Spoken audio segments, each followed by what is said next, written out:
ba ma santee ñëpp julli ñaan si yàlla mi nga xam ne moo nu may tey nu dajawaat fii si salle bi nga xam ne Enikio fi la defe woon forum bi nga xam ne moo tax ñun ñu nekk signé partenariat julli si yonent yàlla sallallahu alayhi wa sallam yàlla gën nu taar si barkeem di wax ne autorité yi nga xam ne ñoo fi tey ñii suñu ay partenaires la bi si jiitu mooy le représentant du ministère de l'urbanisme mi nga xam ne mooy tutelu programme 100 000 logements ki nga xam ne mooy ñi nga xam ne ñoo ŋànk Enikio Sénégal ñoom ñi ngi fi agence banque bi nga xam ne ñun fa lañ dem ñu ubbil nu fa compte ubbil nu seeni bunt ñoom ñi ngi fi muy Bank of Africa assurance groupe assurance bi nga xam ne tey ku bokk ci projet bi bu la yàlla jëlee ñoom ñoo lay assuré jël kenn du nangu sa kër ñoom ñi ngi fi muy Sonam jigéen ñi nga xam ne ñoo bokk fene bi ci bureau bi ñu ngi fii sunu ginnaaw toog ak membre yi journalistes yi ñëw nañu kon kenn ku nekk ak ñi ni invité nga xam ne dañoo jaar gis toog ak membre groupe bi nga xam ne moom lañ ubbu panel bi ñëpp maa ngi kenn ku nekk maa ngi lay nuyu sa tur sa sant di la féliciter di la remercier aussi parce que jot amatul fenn mais kenn ku nekk jëm nga xatal ko wutal ko place pour mën a ñëw kon nous disons merci jërëjëf au nom de FENUBI ñu ngi lay remercier yéen partenaires yëpp di wax na tey bu ñu toogee fii parce que ñun association la femme nouvelle vision ba ñu créé association bi mat na léegi ñaar fukki at 1997 lañ ko créé ban ko créé ba léegi ñun ñi ci nekkoon di liggéey ñi ngi siy liggéey association bi kon am na ñaar fukki at ba mu amee ñaar fukki at nag yàlla dimbali ñu am projet boo xam ne projet bu taaru la muy projet bii nga xam ne mooy 2000 femmes jàmbaar pour jigéen ju nekk am kër parce que xam nañ ne jigéen ñi danoo jàmbaare bi ñu koy créé nag fi ñu ko créé mooy kër Youssoufa Diouf kàngam la woo xam ne dafa nekkoon ci sunu biir jàppale nu tette nu këram lan defee assemblée générale bi nga xam ne moom lan njëkk a def pour teg FENUBI kon ñu ñaanal ko yàlla yokk leeram waaw te yi barke bi des ci njaboot di wax ne ñun bañ koy teg dañ ne ñun jigéen ñi ñoo ŋànk kër yi jigéen ju amul kër du am famille kon famille boo ko déggee jigéen mooy pilier kër gi moom mooy taxaw ci biir kër gi góor ñëw doom yi ñëw kon kooku war na am xam-xam war nañ ko tette jàngal ko mu war a jàng bu waree jàngal ko bu amee wér-gu-yaram nu mu koy saytoo ñu xool nan lay saytoo wér-gu-yaram donc gis na ne tim jigéen bu famille bi amee bien-être rek bu jigéen amee bien-être rek nekk ci jàmm ak salaam di dund bu rafet dañuy wax ne famille bi yépp dina ko am parce que jigéen ñi ñoo yore kër yi jigéen mooy jur jigéen mooy jur góor jigéen moo gérer kër gi kon jigéen lañ war a taaral jàppale ko wutal ko xam-xam pour mu mën a taxaw ñun loolu rek mënu taxaw na jóg nu yokk ci nag ne loolu buñ ko defaree ba pare jigéen ñi am xam-xam mën a saytu seen wér-gu-yaram mën a téye seen njaboot kon gis nañ ne jigéen ji kon dina mën a am indépendance bi nag mooy nu muy defee kër gi naat xale yi naat askan wi naat ba nga xam ne dinañ mën a moom seen bopp ci fépp foo xam ne ñi ngi fay yëngatu walla ña ngi fa taxaw ñu gis ne ñun ñi ko ngànk ñëpp nag jigéen ñi nga xam ne ñoo nekk ci association bi ñoom ñëpp kenn ku nekk am nga capitalisé nga fanweeri at yu ko ëpp di yëngatu ci askan wi di yëngatu ci jigéen pour jigéen jëm kanam kon FENUBI association la boo xam ne dafa am ndëgër laay parce que ñi ko ŋànk ñoo gën a dëgër ñi ko ŋànk dañoo liggéey ngir askan wi kon tey yàlla na yàlla sottalal ñu gis ne ñun ñi tim war nañu xool ne léegi tey jigéen bu nekk war ngaa mën a am kër ni góor amee droit am kër noonu la jigéen amee war a am droit am kër ndax gis nañ ne nag wax dëgg yaay ay la yowan jigéen ñi nga xam ne ñi ni njëkk a ciblé muy les femmes veuves kenn réerewul mbir que góor da ngay gis góor ñëw takk la jël la yóbbu na sa kër yaayam ak kër papaam ndax mën a jël relève yaayam ak papaam nga nekk fa nekk lu ndaw di dugg di sëy bu rafet yàlla may la fa njaboot wante nga gis boo amee doom bu góor ak doom bu jigéen problème bi ñëw na ndax dootuñu bokk ne diina mayewu ko nga des bu timis jotee ngay toltalaat faatu kaay dem sa néeg bàjjen diw wala sa néeg maam diw demba kaay dem néegu tonton diw nga toog fa nga fanaan fa bu timis jotee nga gis kooku nag bu yàlla defee li ko neex yàlla jël jëkkër ja moom da ngay daal di gis rek doole ja daal di wàññeeku nga gis daal di gis ne ay càmmiñam dañuy daal di ñëw ne daan ne ah yow de sa borom kër génn na àdduna kon yow fii amatoo fi dara jóge fi ñibbi si waatal fa nga jóge boo amee doomi góor ak doomi jigéen nga gis ñu ne daan ne doomi góor yi moom mën na noo toog fi seen nijaay seen kër maam mais doomi jigéen yi yóbbaale nga daal di delluwaat fa nga jóge woon sa kër yaay ak sa kër papa soo demee fekk fa jabaru càmmiñ yi fekk fa doomu càmmiñ yi fekk fa càmmiñ yi kër gi gën a yaatu lu dëgg problème daal di dikk yow boo fa demee da ngay daal di xat ndax ku war a am kër xajoo si kër nga gis nag problème yi dikk histoire yi ñëw lu def lu sa papa ak sa yaay da lay woo daan ne kaay leen ngeen demal ma nga dem wuti luwaas boo wutee luwaas sa càmmiñ yi lu nu am dañ lay dimbalee par weer mais nag ngeen xam ñëpp xam nañ ne buñ koy def tamit duñ ko def pour ñaari weer ñetti weer rek mu yem mu jeex buñ ko defee ñaari weer ñetti weer mu jeex nga gis nag problème yi daal di commencé yow ku jigéen gi nga dem di toltalaan bu dee pension nan la bàyyi pension bu du mën a fay logement fay kër fay ndox di toppatoo jàng xale yi di toppatoo yëre xale yi bu xale yi feebaree ordonnance donc la famille se retrouve dans la rue loolu kon problème la rek pour que jigéen ñi xam ne war na noo am kër beneen bi mooy jigéen ñi retraité da ngay gis jigéen juy liggéey ànd ak borom këram ñu nekk ci luwaas ba retraité du ñu am kër te jëkkër ji bu demee ba nga xam ne dooleem néew na retraité na dootul mën a dem problème yi dikk ngeen daan di commencé nag bu ñu leen génnee fii tey ngeen dëkk quartier bee bu gën naa ëllëgee ngeen dëkk beneen quartier problème yi daal di gën a ñëw bu yàggee jëkkër ji ak doom yeeg yaay jeeg ñëpp di se retrouve dans la rue bi gën a méttee te tiis mooy les femmes handicapées yi da ngay gis ñoom seen yaay yi ak seen papa yi dañuy bëgg ñu toog ci kër gi pour ñu leen di mën a tapp dimbali nga am sa borom kër mu lay fekk ci kër gi wante bu yàggee bu njaboot gi ñëwee rek dootu dëkkandoo bi dëkkante bi daal di neexati nga gis ñooñu daal di jóg bu yàggee ñu nekk ci mbedd bi moom nga yéen bés bi ne ngeen romb leen ci mbedd yi da ngay gis koo xam ne du am na kër yaay ma kër papaam ñëpp a ngi fi wante ci mbedd mi lay nekk di wër di wé nga gis nag yàlla mooy maye nga gis xale bu jigéen boo xam ne yàlla moo ko may mu am njaboot mais amul borom kër du dëgg mais bu doom yi baree rek nekk ci kër gi màgg rek problème yi daal di commencé juddu te bu yàggee yow da nga naan ah man de wax dëgg yàlla naa dem jaayi lii naa dem defi lii pour mën a louer boo demee ba mënatoo fay luwaas ba tu te retrouves dans la rue avec ta famille waaw ak jigéen ñi nga xam ne ñi ngi jaay ci marché yi xale yi jigéen yi xam ne ñi ngi liggéey di daan seen doole kenn ku nekk war ngaa mën a am sa ñetti fepp kon kooku war naa mën sensibiliser ko pour mu am kër ñun loolu mooy suñuy problème ni góor war a amee droit am kër noonu la jigéen war a amee droit am kër waaw ndax loolu yëpp pour assurer sécurité famille bi la waaw donc loolu moo tax fene fi jóg ñu am nag convention bu ñu signé ak Enekio ñu leen di remercier di leen sant di leen gërëm di leen ñaanal seen projet yëpp projet bii moo ci dàq ndax projet bii mooy tax jigéen gën a am sécurité projet bii mooy tax njaboot gi gën a am sécurité projet bii 100 000 logements 2000 femmes jàmbaar pour chacune une villa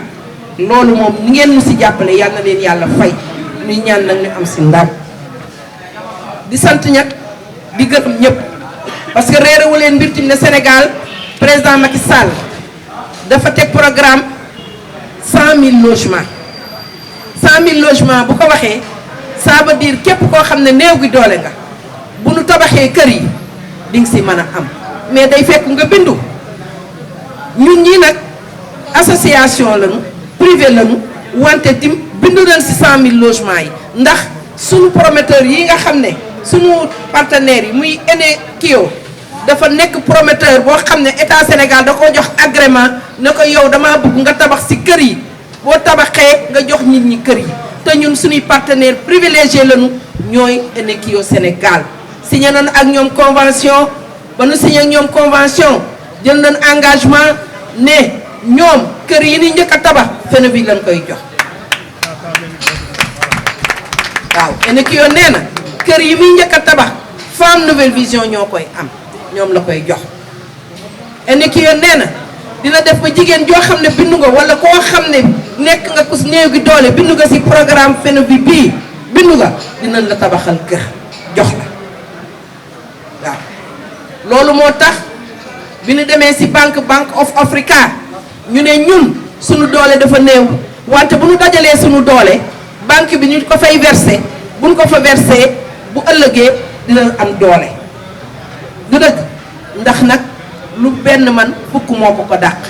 loolu moo tax ñu ubbi compte bi di remercier waa Bank of Africa parce que facilité nañu yëf yi jigéen ñi ña ngi fay versé bis ba ne ma wax leen ci groupe bi dem leen di versé ku versé dem versé sa xaalis soo paree nga téye sa reçu dinañ def assemblée générale pour xool nan la ñuy doxalee pour kenn ku nekk fa nga toll sa versement versement bi waxuñu kenn leen lii ngay versé dañ ne kenn ku nekk la nga am dee ko versé te nu mu gën a gaawee épargne bi fa la gënee ñu dem nag bi ñu waxee loolu ñu ne ah ñu ne dinañ am kër wante yàlla moo xam ubbi nañu compte Enekio dinañu tabaxal wante nag ki nga xam ne mooy assurer suñu sécurité ndax tey yàlla moo xam ku muy jël kuy dund fekkee du dëgg mën na nit mën a dee am bokkoon ci projet bi am kër te fekk fay bi jeexul ñu daal dem wax ak waa assurance groupe Sonam ñu wax dëgg yàlla ñu taxaw ci ñu ngi remercier le directeur PDG le directeur général monsieur Souleymane Niang à travers ki nga xam ne moom mooy son administrateur muy son délégué monsieur Omar Niang ñi ngi sant di gërëm di ñaanal waa Sonam parce que nag ki la gën a mën a sàmmal sa kanam ak sa gannaaw kooku doo def lu di ko samp di ko ñaanal mu gën a fuuf ñi ci des nag mooy ñi nga xam ne ñooy suñu tutelle ñu yore 100 000 programme 100 000 logements muy le ministère de l'urbanisme ñoom ay la yowoon président Macky Sall mi nga xam ne mooy njiitu Sénégal dane fii kenn waratu fi dund te doo am kër waaw kon kenn ku nekk war ngaa mën a am kër mu gis ne tim jigéen ñi war na noo mën a am kër te ñoom ndax ñoom ku defar jigéen yaay defar ñëpp mu ne kon programme 100 000 logements yi ni mu ko dénk ministère de l'urbanisme kenn ku nekk loo si mën na nga ko def ubbi site inscrire taxaw bu ñu toogee ñun nag defe naa ñun nag war dëgg yàlla nag ñun ñoo nag dem sa kaw ndax ñun dañoo ubbi kon na nañ leen boole suñu doole pour ñu am ay kër kon ñi ngi remercier président de la république di ko féliciter ci programme bi nga xam ne ñun dañoo soxal ndax jigéen ñee ko moom ñu ngi ko assurer suñu sécurité rek ñu ne ñu yaay waaja kon ñi ngi sant ñëpp di gërëm ñëpp presse bi maa ngi leen di gërëm di leen sant ndax lu mu mas a def rek véhiculer ngeen waaw wasalaam di balu àq nag j'ai été un peu long monsieur le directeur général jërë ngeen jëf merci. ñu ne loolu dañu xool nañ leen di jàppale sans pour autant ñu jaar ci banque wala bu ñuy jaar ci banque bi l'intermédiaire c'est l'État loolu moo am na loolu mooy innovation bi nekk ci programme bi bu njëkkoon boo bëggoon kër da ngay dem ci banque lebal la te banque dafa am ay conditions d'ailleurs c'est normal parce que il faut mu sécuriser investissement mais nag état de comme léegi banque bi xëy na moom mënu lu Sénégal mais l'État moom am na signature état mooy la ci diggante le Sénégalais ak la banque mu tegal benn fonds léegi bu tegee fonds boobu bu ñu tabaxee fond bi da koy teg de côté quelle que soit la banque quelle que soit l'institution financière bu demee ba man mii ma jëloon ci kër yi fayu ma dina topp man amuloon man affaire fond boo ñu teg à côté te dañuy tudd te du demande sa état parce que dañ koy teg de telle sorte que fond bi dafay nekk il suffit mu bind rek ñu jox ko xaalis. waaw Chérif Diagne mooy directeur général Enekiyo Sénégal bi nga xam ne bii moom mooy benn société boo xam ni ay sénégalais ñoo ko créé jàppoo ko ak ay partenaires yoo xam ñi ngi bitim réew te ñoom ñëpp ñu ngi nii taxaw suñu gannaaw fas yéene nag takku ànd ak ñun liggéey ci li nga xam ne lii mooy programme zéro bidonville projet 100 000 logements bi nga xam ne bii président de la République moo ko teg ñun ñuy société boo xam ne bii bi promoteur yu bari demee dugg biir Ndakaaru ak la ko wër ñun dañu ne daal ci biir Sénégal moom la ñu jël option def fa li nga xam ne lii mooy suñu manin li nga xam nag moo ñu xaw a wutale ak ñu bari moo di ñun li ñu dëkk a taxawal moo di benn usine boo xam ne bii lépp lu jëm ci kër gi moo xam brique la moo xam poutrelle la moo xam dalle la lépp dañ koy fabriquer ñëw teg ko nga xam ni wax dëgg yàlla délai yi nga xam ni moom la ñu signé ñu mën ko respecté maanaam bu nga xam ne xam nga ñun dañu waajal suñu mbir ci ab programmation maanaam ñun dañu jël ni bu ñu war a def 3000 logements par exemple comme suñu premier programme dañu ni ay partie 300 logements la ñuy def 300 logements yi bu ci nekk bëgg nañ ko def ci lu mu yàgg-yàgg 6 mois loolu nag pour nga respecter ko il faut que nga am li nga xam ne mooy sa jumtuwaay yëpp nga teg ko en place loolu moo tax ba nga xam ne bii usine boobu moom la ñu jëkk a jënd moom la ñu bëgg taxawal pour li nga xam ne lii moom la ñu liggéeyee ñu mën ko fa jëli ñuy gërëm nag ñi nga xam ne ñii mooy Fenovi ñi nga xam ni moo ñu invité tey ci programme de lancement bi mu def ndax ñun xam nga daaw ci waxtu wi la ñu signé woon convention ak ñoom ñun nekk vraiment macha allah ay femmes yu jàmbaare comme ni ñu ko waxee wër Sénégal yëpp nag fu nekk ñu nekk fa même bitim réew am fa ay représentantes ñun suñu première convention bi ñu signé ñoom lañ ko signé ñu wax leen bi ñuy signé convention bi ni leen lii suñu yéene mooy clé yi nga xam ni moom lañ njëkk a joxe Fenovi lañ koy ci loxo Fenovi lañ koy teg présente mu ngi nii moom la ñu réitéré tey ñu ci gërëm nañ ñi nga xam ne ñii ñooy partenaire Fenovi ki nga xam ni kii mooy assurance Sonam moo ngi taxaw BOA mu ngi fi ak itam ministère urbanisme bi nga xam ne son représentant léegi la dem. yaa ngi def publicité waaw dëgg la waaye mënul ñàkk ndax xam nga tey cérémonie bi dañu fi am ay partenaires yoo xam ni kenn mënu leen bañ a tudd mais li am solo moo di ñu xam ni jubluwaay bi yëpp benn la moo di fexe ba nga xam ne bii néew ji doole Sénégal ku fi nekk père de famille wala mère de famille bëgg nga fu makkaan boo xam ne bii bu méngoog sa bëgg-bëgg lay nekk nga am ko kon loolu mu amee nag ñun ñëpp dañu boole suñu doole association yi ak ñi nga xam ne ñoo leen jàppale ak ñun ñi nga xam ne ñooy promoteurs yi te ñun état daf ñu jox suñu agrément depuis plus de 2 ans presque pratiquement pour que ñu mën a liggéey ci projet 100 000 logements boobu kon ñun taxaw nañu pare nañu ay tuuti détail moo ñu dese pour que ñu mën a engager liggéey bi pour que beneen cérémonie bi ñu dese daal li ñu ñaan yàlla mooy ñu joxe Fenovi seen i caabi ñu jox ko seen i membre wane ni coono bi ñu doon def yàlla sottal na ko loolu mooy suñu yéene te incha allah ñoo ngi ñaan yàlla agali ko. D'accord, un petit mot en français, qu'est-ce qui vous lie à Fenovi? Merci beaucoup. Je crois que ce qui nous lie à Fenovi porte sur une convergence d'idées et d'actions. Enekiyo Sénégal est une société de droit sénégalais qui a été créée depuis un certain nombre d'années et en rapport avec véritablement des partenaires étrangers, notamment des partenaires français. Et nous avons pris en tant que société sénégalaise d'intégrer, vraiment d'investir le territoire à l'intérieur du Sénégal. Ce que beaucoup de promoteurs n'ont pas encore fait. Ce qui fait que quand nous avons rencontré Fenovi, qui regroupe plus de 2000 membres aujourd'hui et qui rayonne sur l'ensemble du territoire sénégalais, nous sommes dit que c'est une rencontre qu'il fallait véritablement matérialiser par un acte. Et c'est la raison pour laquelle nous avons signé notre convention il y a de cela 1 an. Ici même, dans ce site-là, de Prestige Thiès. Donc, depuis lors, nous cheminons ensemble et nous voyons que Fenovie est en train de poser les pas les uns après les autres pour aller vers l'assurance, excusez-moi, pour aller vers l'assurance, pour aller vers la banque. Et aujourd'hui, je crois que si toutes les associations qui ambitionnent d'acquérir un logement avaient fait comme Fenovie, aujourd'hui, je crois que le Sénégal serait, en tout cas au niveau des associations, à plusieurs dizaines de milliards pour pouvoir véritablement lancer les opérations. Donc, véritablement, nous sommes avec Fenovie parce que nous sommes dans une convergence de vues et dans une convergence d'action que nous avons matérialisée et que nous entendons entretenir, perpétuer pour qu'à la prochaine rencontre, nous puissions véritablement remettre les premières clés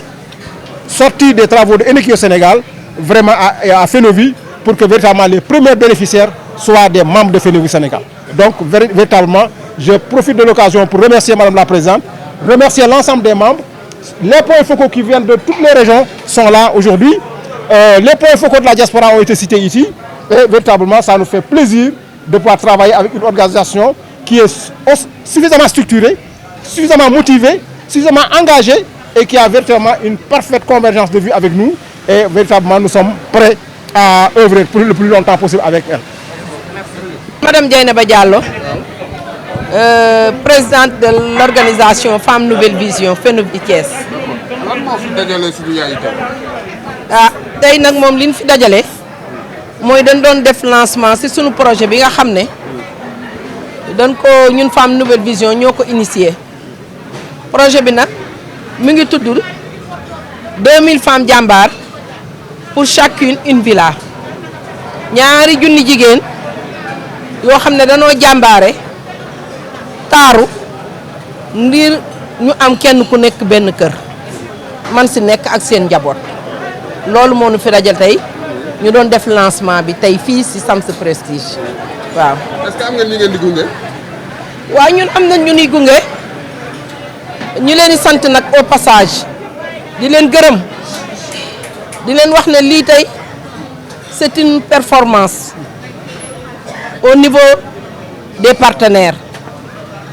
bi si njëkk mooy Eneki au Sénégal bi nga xam ne directeur général bi mi ngi nii taxaw beneen partenaire bi di ki nga xam ne mooy Sonam groupe Sonam ñi ngi nii taxaw beneen partenaire bi muy ki nga xam ne mooy banque bi nga xam ne fa la moo ñoonu ubbil compte suñuy jigéen di fa dugal seen xaalis ak beneen partenaire bi nga xam ne nag mooy ki nga xam ne mooy ki yéen jën si kaw ki yore programme bi tëggat ko muy président de la République par le biais de son ministère de l'urbanisme tey mi ngi fi nekkoon kon ñun ñooñu lan am ñu ni accompagner waaw booleeg tim jigéen ñi ñoom ñëpp kenn ku nekk takku taxaw pour am kër ndax mënoon nanoo am ne projet bi ñun dañ koo tëgg rek ñun Fenovie wante ñoom ñu bañ ko approprier bañ ko def seen yëfu bopp mais tey projet bii 2000 femmes jàmbaar pour chacune une villa tey jigéenu Sénégal yëpp a ko approprier jël ko def ko seen yëfu bopp. mu fekk état bi comme ni nga ko waxee mu nekk ci ay logements sociaux lu mel ni 100 000 logements sociaux kon état bi war na leen bàyyi xel ci côté boobu. ñun état bi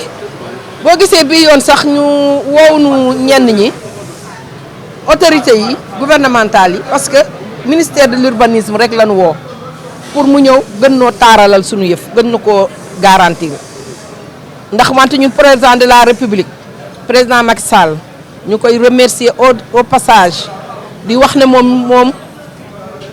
li mu def ñun amuñu nun ko faye ndax dafa ñëw tëgg programme 100 000 logements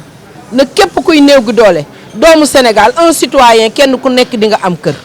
ñun ñu góolu ko jël la balle au rebond daan na ko jigéen ju nekk kër ndax jigéen mooy pilier de la famille jigéen mooy ko tàggat nga famille bi tàggat nga góor tàggat nga ndaw yi kon tey bu wutee sa tëggee programme 100 000 logements dañuy wax merci monsieur le président de la République merci monsieur Macky Sall waaw beneen bi tim bi gën a baaxati mu jël ñi nga xam ne ñooy suñuy partenaire a priori muy ñi war a tabaxal ay kër ñu yëkkati agrément jox leen ni leen tabax ngeen ay kër bokk ngeen ci programme 100 000 logements bi kon ku bindu ci yéen rek dinañ leen ngeen jox leen kër kon ñooñu dañ leen di sant di leen gërëm ñun nag bu dee amuñu doole ji moom suñu doole mais buñ ko boolee nag dañuy daal di am doole ndax lu benn man fukk koo ko dàq te tey jii ñu gis ne jigéen ñi bi ñu demee BOA Bank of Africa ñu ubbil nu suñu compte jigéen ñu commencé noo verser tey defe naa ñu ngi si ay millions et je crois que aucun partenaire du man du xool ay jigéen am ay milliards mu siy craché bañ leen a tabax ah njëgi kër yi bi gën a tuuti mi ngi dal 11 millions 500 waaw muy F3 booba dana am ñaari néeg am salle am douche am waañ am buntu kër gu yaatu te 200 mètres carrés la ak garage bi gën a rëy mi ngi jar 15 millions et quelque muy F5 bi waaw booba dana am ñetti néeg dina am salle si kaw salle si suuf dina am douche dina am waañ dina am ñaari garage te 200 mètres carrés la boo bëggee nga yëkkatiwaat sa kaw waaw dina am courant dina am solaire kon loolu kon waa Kaolack yi nga xam ne ñoom jigéen yu baax yooyu nga xam ne ñoom projet bi dañ koo approprié ñu ngi leen di sant di leen gërëm waaw si turu Fenovi ñi ngi sant point focaux yëpp waaw